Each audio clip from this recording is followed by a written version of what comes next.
Good morning. I'm Reverend Therese. Welcome to everybody on Facebook and wherever else, YouTube. We have our own YouTube channel too. So wherever you're watching us from, we are grateful. And most importantly for you all here, because that's how I get fed on Sunday. And so what about Penny's song? Fabulous? Yes? How many have had mountains to climb? How many have had mountains to move? Right? So the whole concept for October is understanding the truth of who you are.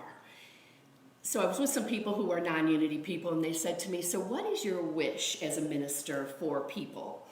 I think they call me pastor because they do that in the South here. And I said, for everybody to understand that God is as close as their breath, that we're never alone. Because I've been through those times where you're like, I don't know how I'm going to make it through the day, let alone, the week or the year. And so I get Twitter-pated, I guess would be the word, to figure out how can I keep bringing that message each week to you all.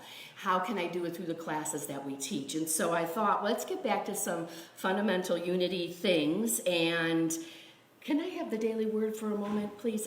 It's so interesting because I read this online this morning, not knowing that this would be the daily word. They write these about 6 or 8 months ahead of time, and how interesting that would be the topic that I chose for today. And Emily Cady, her name's Dr. Emily Cady, and she says, I am the Spirit, perfect, holy, and harmonious. And so that's what I hope every time when you leave here on Sunday is that you understand that you are really necessary for this world to be any different than what it is right now. Doesn't mean things are bad, doesn't mean things are good, but we can always improve. And so I invite us to take away the boxes of right and wrong and good and bad, because we start labeling them. I don't like to be labeled. And so why does anybody else want to be labeled, right? So scripture that I chose is from Romans chapter 1, verse 20. I've never quoted this ever in my 13 years as a minister. The divine nature of God is clearly seen and can be understood by what God has made. And I thought, oh my gosh, this is so fabulous. So I think we might have all heard that Jesus was the Prince of Peace, right? So maybe I'm the Princess of Peace, right? We don't get to claim for somebody else what we're not claiming for ourselves. I don't have enough little tiaras or crowns to pass around. Maybe I'll get those the next time I go to Disney. So if we can claim our true nature without our ego involved, understanding that God made everything and God did in the Bible say it was good. Were those the words? I don't know, because we're not really sure what was said, because why? There were no pens, there was no paper, and everybody was just talking way back in the days when spirituality was first found, back in the time of the tribal consciousness and things like that, tens of thousands of years ago. And then as we kept evolving, what we realized is, oh my gosh, there's something different than us, something greater than us. And that's what the song was talking about. The higher in us, the God within us is what can move us through situations. To say, you know what, I'm going to cause this chaos in your life so the path is clear. So sometimes we have storms because we need to clear out the stuff. And sometimes we have storms so that maybe we relax or we go on a staycation or something. I don't know. I don't have any answers for anyone. I don't even have them for myself. So the scripture is the divine nature of God is clearly seen and can be understood by what has been made. And so though I think it's Marcia who was telling me she's going to go to Vermont. What a beautiful time of year to go to the east, up into the north part of this country, because the leaves are so fabulous and it's so fun to see all the different colors. So our true nature, I don't care what anyone has ever told you, I ask you to release that and let it go and know that it is us being spiritual as people, Fillmore used the word spiritual man because when he was writing back in the 30s and 40s, there was just one gender, and it was not to be discriminatory against women, maybe, or it was just male-oriented. So spiritual man. And what that means in the revealing word is an idea in divine mind, the epitome of being, the apex of God's creation, created in God's image and likeness, has nothing to do with our gender. So when we speak of man, even human means person. Adam means person. So let's not get caught up in the gender parts of it. God is both male and female. How do we know? Because there's intellect and heart.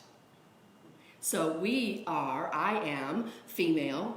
Most people can see that when I walk in a room, and I also have intellect. So that is where my male aspects bring me to do the things that I do. Male and female created together. And so there's never one gender that's better than the other. And that's what I know. When people say, do you think that God sees male and female? I said, no, I don't. Well, first of all, God doesn't have human eyes. So we have to remember that. Let's not make God in our image. We are made in God's image. Big difference. Big difference. So our own nature is spiritual. And Fillmore says when we let God work in, through, and as us, we are actually giving our consent and preparing the way for the fulfillment of God's purpose in, through, and as us. So I've said this before, but it's a really big deal that we're here at this time on the planet to do the things that we are called to do. And again, we do that through our spiritual discernment. So until we see ourselves as spiritual beings, Myrtle Fillmore says, with balanced spiritual abilities, which we're going to be talking about with our 12 powers, and our capacities. At 9, were you running a computer? At 12, were you running a computer? We didn't have computers at 10 and 12, people, right? And so look at these kids who have said, yes, let me do this. Let me be of service. So what do you think about what's up on the screen? So for those of you at home, what's up on the screen is, it says, can you remember who you were before the world told you who you should be? I remember when I was studying that, even I did my degree late in my life in the 40s at DePaul in Chicago, and also doing some of my work at seminary. And they asked that question. Well, I only knew myself as Therese Ann Marie, the middle child of 11, who grew up in Chicago. Had no idea there was something bigger beyond that. Even though I had published magazines, I had done lots of things by my mid-40s. However, I still thought I was only. So I'm hoping that these little spirits up here will understand there is no ceiling. There are no walls to keep us. We can be who we've come here to be, discerning that for ourselves, being led by God. So who were we before we were supposed to be? Well, in my age and older for women, we were supposed to be wives. We were supposed to be happy being wives, and we were supposed to cook or clean in the majority of things. And so I don't fit any of those. Myrtle didn't fit any of those as well. That's why, and she had red hair, so we have a little thing going on still to this day. But I remember my dad early on saying to me, don't worry about all of those things, Therese Ann. Be who you want to be. And I'm really the only one of my sisters that didn't follow form. And so it's always interesting to be together with everybody when I don't say I'm the black sheep because I'm not. I'm the white sheep because I'm the light. And yet I'm different. And so is it all right to be different? The answer is collectively begins with a Y. Yes. Because imagine if we were all the same. How boring if you all showed up with the same outfit on. Right? Think Stepford Wives, something like that. So can we realize that what we've come here to be, and grateful that we're in 2019 for so many reasons, and know that we've got so much farther to go, yes, but that we can be who we've come here to be, looking within, taking the time to realize that we are divine. It helps me when I'm in the 10 checkout line that I talk so often about to remember, wait a minute. you're divine, and they just couldn't count right now. It's all right. And you don't have to make a big scene about it. And then there's other times when there are reasons to stand up and to be prayerful and on purpose for God. So by recognizing the greatest gift, which is us being born in the image and after the likeness of God, that we are our greatest gift, if I could wrap one up for you, didn't have time enough to do that, would be a little box that when you opened it, it said divine nature, so that you would know that that was your presence always and you're present always. So we get to unfold God in, through, and as us, and we do that because we're each in ideation, right? So spirit, mind, and body is how we look at the Trinity metaphysically. Mind is the ideas. We were ideated by God to be humans in this world carrying on God's work. And I was never into science when I was a kid or anything like that, and this intrigues me to think, wow, we are all children of God, and look at how different we are and how we show up with different hair color, different shoes, different outfits, different personalities, and yet the one main ingredient for all of us is our divinity. So Marianne and I, as we're developing the prayer chaplain program, let me correct myself, as Marianne is creating the prayer chaplain program, that's the study in this next year, is the divinity of the prayer chaplains, finding that for themselves, recognizing it, rediscovering, celebrating it, so then when you come to us for prayer, we are on it. Because we are divine, so we're going to speak from our divinity to your divinity. And so you might say, when Penny and I pray, I don't pray about whatever's happening in her body at all, do I? We talk about the divinity and what it is that she's here to do. So this week, when we're talking music, she said, I think I'd like to play this song. And I'm like, oh, so we were in tears listening to it, yes. And then what else? Oh, I don't know. Well, let's try this one. Let's try that one. And so grateful as a minister that I don't have to be worrying about, well, this, here's the theme. It's basically, we're divine, we're love, be kind, and do good works.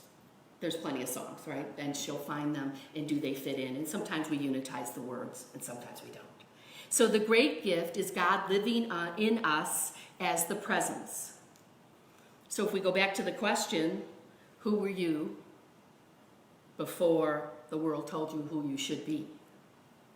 It's a great class. We could just do a class on that. We could do a retreat on that for several days, because it's amazing as we look at just the family systems we were born into, then what is ours to do, right? So I have red hair, freckle-faced cousins who decided they didn't want to have red hair, so they have blonde hair. And that's what they have. They've never gone back to being just their natural red ever. They just didn't want it. Okay, it's great. Enjoy your hair. It's great. Who cares, right? Really, who cares about those little details? So just like this little acorn that are all over the place now, yes? Little ones, big ones, this one would grow even more, both of them would. And I love when they're complete like this, and I pick them up and I put them on my altar at home to remind me that everything that the huge oak tree needs is in this little seed. Everything. The, what would you call it? The blueprints for branches, the blueprint for the roots, for the leaves, for the bark. Everything in this little guy right here, little girl. So if all that's in there, and we know how mighty oaks are, yes? How can I not be magnificent? How can you not be magnificent? Because we have God in us. That's the lesson. So we can just go home now. And so I use this on my altar so that I remember that my abilities are as great as God. So if we say, well, God's in charge. Well, who's in charge? Therese. God can do that. Then who can do it? Therese. Again, ego aside, coming from the divine part of us to do the things. And I think the greatest thing that this also represents, divine nature in here, divine nature in here, so we're one. You'll never laugh at a tree hugger again. because they're loving the divine that they see through their eyes. And we're all one in spirit, even all of those who have angel wings, human form as well as animal form, and plants. It's just amazing where we start looking and going, wow, that's why everything's so important. So I want you to look at your neighbor and say, I see the divinity in you. Turn around, turn around.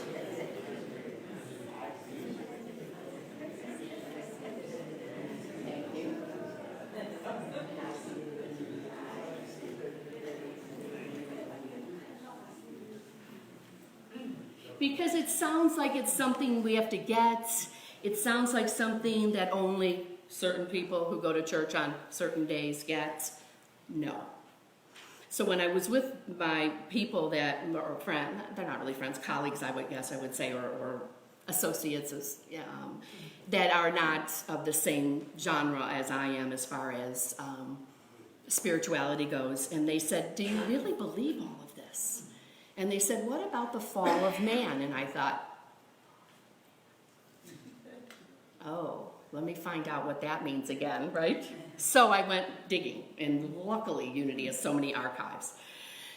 So again, such fabulous information. The fall of man or person or human being, whatever that may be now translated, is not something that just took place back in the day. First of all, it's a story. We don't know. But if it happened back in the day, and it happens every time that I or you fall into negative thinking. It's that simple. Oh, what's the big hullabaloo about it?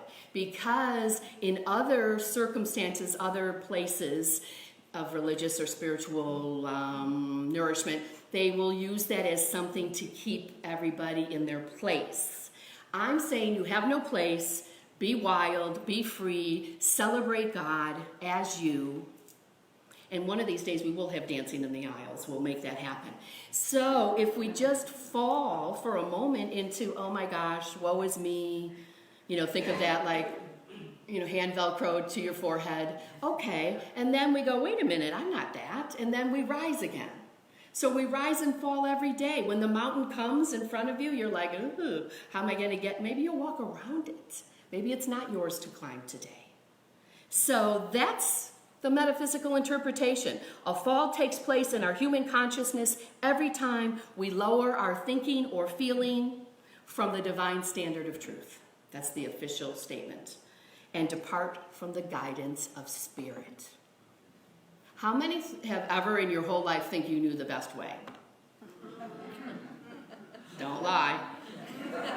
Right? Like, oh, this voice in you is saying la la la la la la la, and you're like, I got it, thanks, and you go that way, or you do this, or you do that, and bam, it's not. So this is again another nudging, and you can just make me, when I learn something like this again that I haven't really thought of in a while, and I have to get back to this person, which they're not going to like my answer, but it's okay. I said, as long as you could just hear what I have to say, and we don't get mad at each other since we're not thinking the same way. And then, I have to decide how much time do I want to spend with a person who feels like they're going to fall and be punished. Ew. We don't want to do that anymore to our lives. I've been punished enough by others and by myself. I'm done with it all. So we will have conversations, and we will say, I will say to myself, oh my gosh, I've fallen and my crown is going to fall too. So how can I get back up and know, wait a minute, what is the truth? Oh, the truth is what? I'm a spiritual being. That never changes ever. We debate on whether or not we have human experiences. We do that really well on Thursdays if you want to come on Thursdays for class. To figure out, are we having a human experience or are we just having an experience? Why do we have to label it? I don't know those answers. So when we know the truth consciously and continuously from within us, the error thinking comes, and then we go, oh, look at that, I'm making stuff up again. And then we realize, as Romans tells us, in Romans chapter 12, verse 2, be renewed by the transforming of your mind to do the will and the work of God. And I have so much more talk, I can't even get to it. It's so fabulous, all of the goodness and greatness. So here, but I want to say, this is Fillmore said this, Charles Fillmore, when we recognize words of truth, we respond to them in thought. And remember, unquestioned thoughts create suffering. We realize that in our feeling nature, the thoughts happen, and then what comes out is an emotion, yes, or a conversation. So what we have to realize, Paul told us this, awake, O sleeper, he told us. Which means get rid of the cobwebs and know the truth. So even if we want to believe that we're divine or not, prayer chaplains and myself will be holding that truth for you, seeing you as that, inviting you into your divinity as it's appropriate. And therein lies a whole nother shift for not only Unity of Hilton Head, but also Beaufort County. And so what I say is hold on, because you can't get away from this truth, which is the Word made flesh. We've all heard that. We are the flesh, not just Jesus. And be careful who you share that with, because not everybody believes that. But I have one more story. I'm gonna push the boundary here. 1971, a day in London, a young man is an architect. He becomes very depressed. There is a good outcome. I thought twice about telling the story, but this is life, and so I think it'll be all right. So he decides he's over, he's done with life, and he's going to, in fact, be on the train track when the train comes. He does that, and as the train's approaching the station, probably Paddington Station, right? Paddington Station. So the train's coming, and all of a sudden, it just stops. Well before the man. And the engineer's driving, and he's like, wow, these are powerful brakes. Not knowing the whole time, there was another disgruntled person on the train, on the subway, on the L or whatever we would call it, right, the loo, and he's getting this feeling of, I gotta get off the train. So he's hearing, pull the brake. So he's doing what he's divinely told, not really sure why he's doing this at all. He's like in the 15th car of the train, and he pulls the emergency brake just as the time the engineer is putting on his own brake. They don't know the story. The engineer never finds out till several days later that this kid in the back who was acting up pulled the emergency brake. So are you listening to the divine when it's speaking to you, even if you may get in trouble? Because if we were on the subway and we pulled the emergency brake, we would be in trouble, right? But this person was being, as the story is told, divinely led to do this. And aren't we grateful? When the young man got up off of the tracks and days later, months later, whenever it was, found out that this kid in the back who was acting out pulled the safety brake. They met, they got to be famously friends, as the story goes, and all of that. So do we know that every time we act or not, we may be, in fact, embellishing and helping someone else's life? That's how important we all are. That's why we have to embrace our divine nature, to realize when we listen. This kid thought, I'm over, I'm done, I'm out of here. God's like, no, you're not. You're not, sorry. So God causes some kid in the back to pull the brake, and everything is anew for both of those people. Imagine how transformative that life was when the kid in the back who thinks he's going to be in trouble, probably fined, is celebrated for acting on, I'm sure they didn't say his divine nature or his instinct, but they said, good job, or whatever it was. So this is how really simple life is. Celebrate who you are so you can celebrate somebody else, and they will celebrate somebody else, and they will celebrate somebody else. And so it is. We are grateful. Amen. So close your outer eyes and let's take a moment to get ready for some meditation.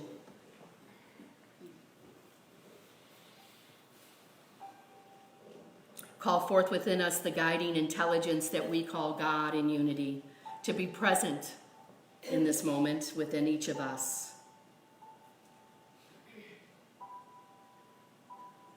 And if you have any cares on your heart, go ahead and just say, all right, take them.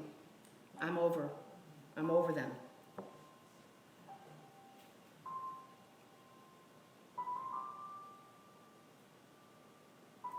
Each time we go within and celebrate the God of our understanding, a holy shift occurs.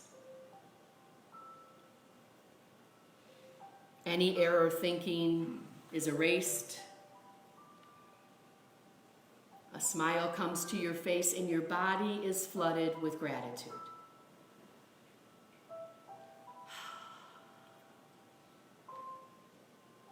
God's presence in you is your present to the world.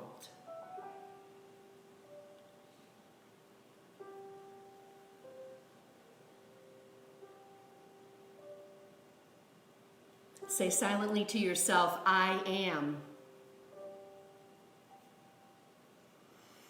And each time we use those words, we declare the truth of who we are.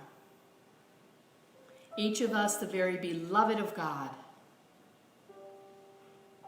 born in the image and the likeness of all that is great and good, even if we look like our parents, they are also great and good. And yet our true identity is that of oneness with God.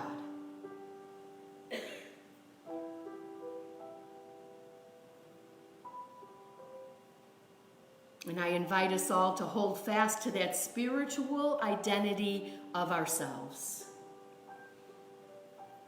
It's the truth of who we are. It's why we celebrate birthdays and anniversaries. How wonderful that your presence has been our present for all of these many years. And how wonderful that your demonstration of marriage and give and take and partnership and expressed love demonstrates for so many years. That's why we celebrate.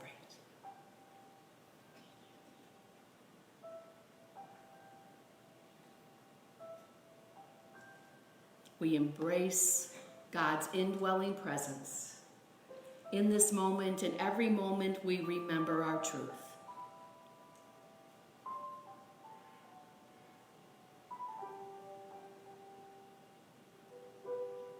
The great I am is you. The great I am is me. Say that to yourself. The great I am is me. So we breathe into that knowledge.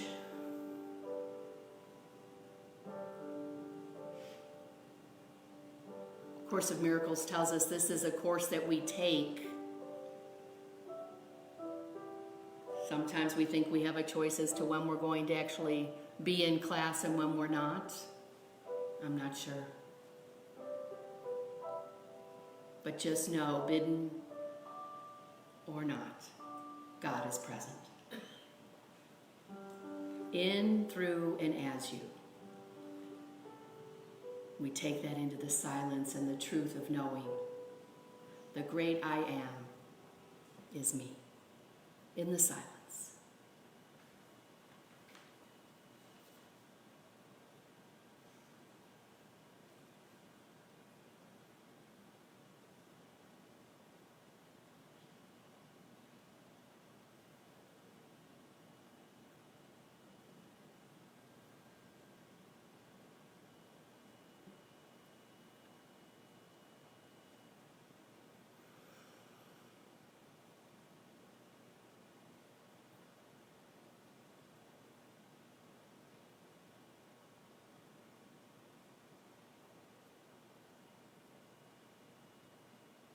And a final reminder from Emily Cady.